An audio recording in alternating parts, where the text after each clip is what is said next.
الحمدللہ والصلاۃ والسلام علی رسول اللہ اما بعد۔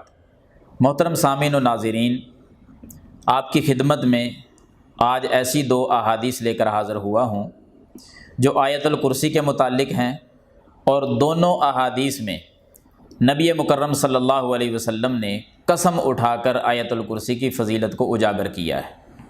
اور کمال کی بات یہ ہے کہ دونوں احادیث بیان کرنے والے بھی صحابی رسول سیدنا ابی بن کعب رضی اللہ تعالی عنہ ہیں۔ کون سی حدیثیں ہیں، کہاں قسم اٹھائی آپ صلی اللہ علیہ وسلم نے، نوٹ فرمائیں۔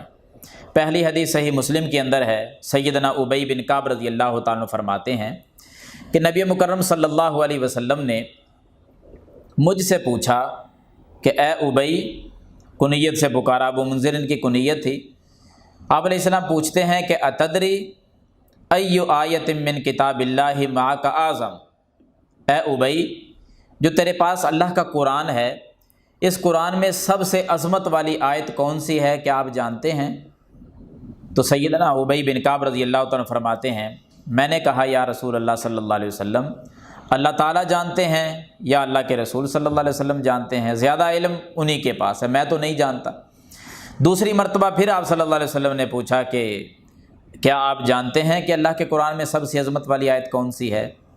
تو سیدنا ابی فرماتے ہیں، میں نے تھوڑا سا غور کیا، غور کرنے کے بعد میں نے جواب دیا کہ اللہ لا الہ الا هو الحی القیوم، یہ جو آیت الکرسی ہے میرے علم کے مطابق یہ سب سے عظمت والی آیت ہے۔ تو آپ صلی اللہ علیہ وسلم نے خوش ہو کر محبت میں ابی بن کعب رضی اللہ تعالیٰ عنہ کے سینے پہ ہاتھ مارا، سینے پر ہاتھ مار کر پھر قسم اٹھائی، واللہ، اللہ کی قسم ہے، یعنی جواب آپ کا درست ہے، قسم اٹھا کر فرمایا کہ اے ابی، یہ علم آپ کو مبارک ہو، یعنی ان کا جواب درست تھا، تو آپ نے ابی بن کعب رضی اللہ تعالیٰ عنہ کے علم پر ان کو مبارکباد پیش کی قسم اٹھا کر۔ دوسری حدیث مسند احمد میں ہے، وہ بھی بیان کرنے والے سیدنا ابی بن کعب رضی اللہ تعالیٰ عنہ ہیں کہ آیت الکرسی کتنی فضیلت والی آیت ہے۔ پہلی حدیث سے یہ واضح ہوا کہ پورے قرآن میں سب سے عظمت والی اگر کوئی آیت ہے تو وہ آیت الکرسی ہے۔ اب دوسری حدیث، آپ صلی اللہ علیہ وسلم نے پھر قسم اٹھائی، اور قسم کے الفاظ پہلی قسم سے ذرا مختلف ہیں، مراد ایک ہی ہے۔ آپ علیہ السلام فرماتے ہیں کہ والذی نفس محمد بیدی، قسم ہے اس ذات کی جس کے ہاتھ میں محمد صلی اللہ علیہ وسلم کی جان ہے، اور محمد صلی اللہ علیہ وسلم کی جان کس کے ہاتھ میں ہے؟ اللہ کے ہاتھ میں ہے۔ اللہ کی قسم اٹھا کر کیا فرمایا؟ آپ علیہ السلام فرماتے ہیں کہ ان لہذہ الآیہ للسانا وشفتین تقدس الملک عند ساق العرش۔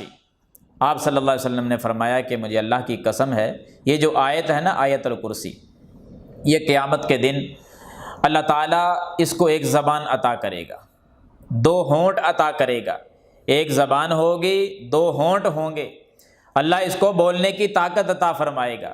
تقدس الملک عند ساق العرش، اللہ کے عرش کا پایا ہوگا، اور آیت الکرسی اپنے پڑھنے والے کے حق میں اللہ کی تقدیس جو ہے وہ بیان کر رہی ہوگی، اللہ کی تقدیس بیان ہوگی، اللہ کی پاکی بیان ہوگی، اور آیت الکرسی کرے گی، لوگوں کے حق میں سفارش کرے گی۔ یہ دو احادیث ہیں جن میں نبی صلی اللہ علیہ وسلم نے قسم اٹھا کر اس کی فضیلت کو اجاگر کیا ہے۔ دنیا کے اندر آپ جان لیں کہ پورے قرآن میں سب سے عظمت والی آیت آیت الکرسی ہے۔ آخرت میں اللہ کے عرش کے پائے کے ساتھ اللہ تعالیٰ اس کو بولنے کی طاقت دے گا، یہ اپنے پڑھنے والوں کے حق میں سفارش کرے گی، اور مالک کی یعنی اللہ کی تقدیس بیان کرے گی۔ تو ہمیں بھی چاہیے کہ آیت الکرسی کو کثرت کے ساتھ پڑھیں، جس طرح صحابہ کرام نے اس کے ساتھ محبت کا اظہار کیا ہے، وہی اظہار ہمارا بھی ہونا چاہیے۔ تو میں آخر پہ یہی عرض کروں گا کہ آیت الکرسی کو کثرت کے ساتھ پڑھیں، تاکہ اللہ تعالیٰ تمام فضائل جو ہیں اس کے وہ ہمیں بھی نصیب فرما دے۔ آمین ثم آمین۔